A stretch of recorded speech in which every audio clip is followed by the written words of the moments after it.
Mars. Planeta pokrytá červeným pískem a prachem. Planeta, která je více než 100 let spojována s mimozemským životem a zároveň jediná planeta, u které můžeme s jistotou říci, že by se mohla stát další obydlenou lidskou planetou. Kde se však výzkum zastavil a proč jsme na Mars ještě dosud nezavítali? To jsou otázky, na které chceme znát odpověď.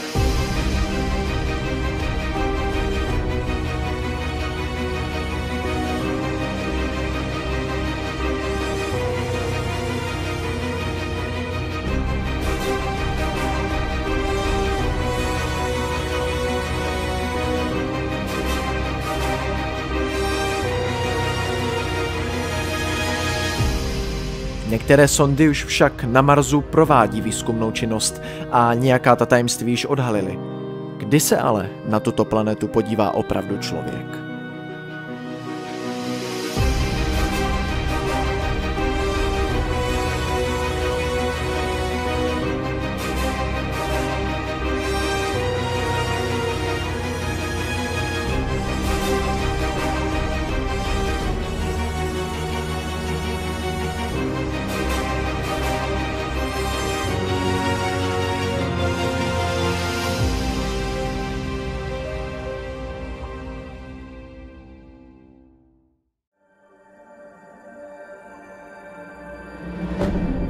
Mars jako čtvrtá planeta sluneční soustavy má oproti Zemi zhruba čtvrtinovou plochu povrchu, tedy je 3,5krát menší.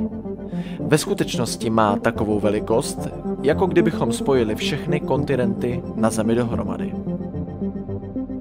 Oběh kolem Slunce trvá asi 687 pozemských dní a roční období zde trvají asi 2krát déle než na Zemi. Den společně s nocí je zde delší jenom o 36 minut.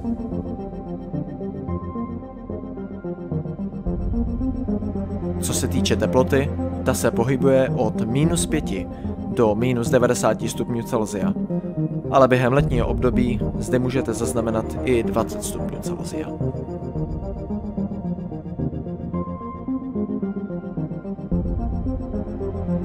A v neposlední řadě vzdálenost Země od Marsu a ta je asi 81,5 milionu kilometrů. Odhadovaná délka letu na Mars je tedy asi 6 až 7 měsíců.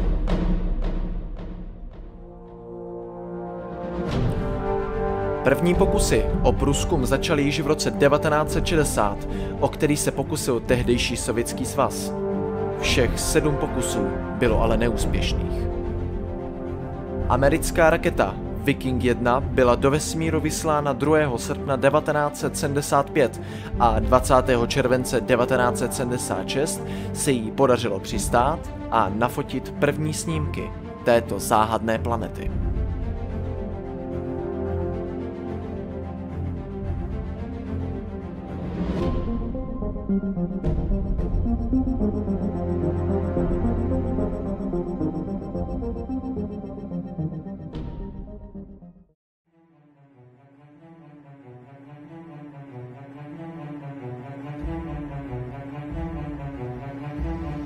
O tom, že lidstvo poletí do kosmu, se začalo mluvit již v roce 1952.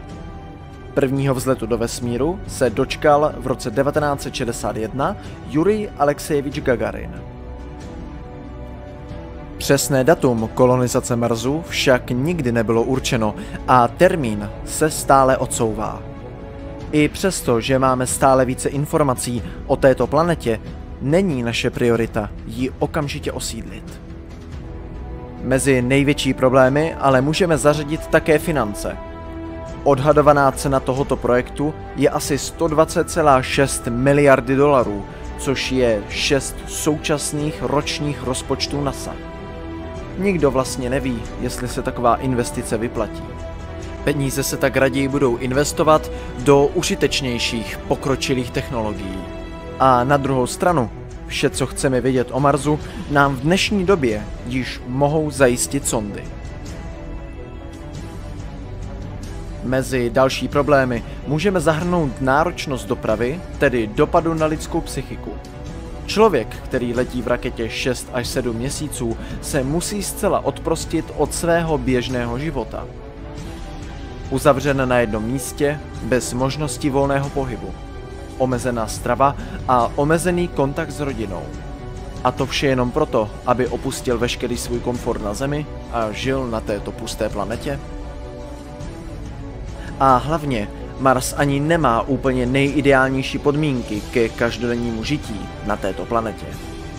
Mars má totiž složenou atmosféru hlavně z oxidu uhličitého, takže pohyb bez skafandru je nemožný. Atmosféra nechrání planetu ani od UV záření. A co si budem, teplota na této planetě také není zrovna podobná té naší.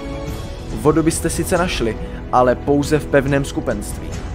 Což vypovídá dost o tom, že plán kolonizovat Mars je sice reálný, ale váš život by byl úplně jiný než na Zemi.